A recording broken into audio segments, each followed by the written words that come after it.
Boy George does what people should do when they are sat down with a medium, is he doesn't give any answers. He just wants Tyler to read. He doesn't want to give any feedback on the reading. And Tyler starts to really struggle with this, and somebody has to step in and tell Boy George to stop, Donowalling him. I honestly think Boy George knew what was up, but didn't want to ruffle any feathers on this one. I heard about Tyler through my manager. Also just add, when Tyler walks in and he's saying that he has no idea who Boy George is, this is Tyler's, that's his go-to line 90% of the time. For sure, younger male energy that passed and died too soon. And that was kind of coming through on the way here.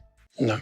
He's been a bit reserved. Okay, all right. There's a reference to alcoholism and then a reference to heroin addiction. Do you know of anybody? Oh, a lot of people. He must be nervous, this kid. Also, let me just add in here. You're talking to a singer, a rock star, and you say, was there anyone in your life with drug or alcohol problems? The whole music industry? It's such a generalized question. He's cold reading right there. He's getting no help from George. The specific thing here is that there was a performance done after the individual died. That was in their memory. But he did write wonderful words for him at the funeral. So if someone did a show and devoted something to him, that might be the gist, but the specific focus is electric guitar. He's so obviously Steve Strange. Yeah, he doesn't want to give him too much. Then I don't... So does that fit any, to your knowledge, for you personally? I think it's quite vague. It's quite vague. As a medium, I need the validation. It's such an essential part of the process. It makes it a little tough when I do a reading and someone isn't really willing to validate or willing to really figure out where something could fit.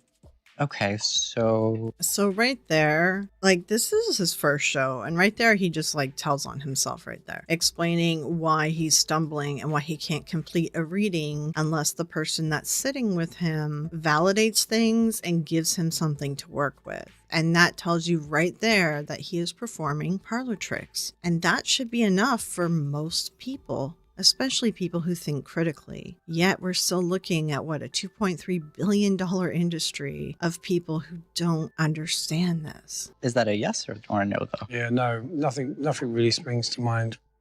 This kid's brilliant, and he's not letting him in. Can't shake that other energy. When a piece of information comes through that isn't validated, the image stays the same, and I'm not able to continue with the reading until the person can understand, or I can understand, where it fits. And right there, that tells you that was the piece of hot reading that he went in with in order to get George to then divulge more, and then he was going to do a further reading from there. I'm going to have a word with him. We're just watching it inside. So interested watching it, because I don't know if you're, aware that he's getting things ridiculously accurate, and I think he really needs to feel the energy to be able to follow up on that. So, But you can't tell me what to do.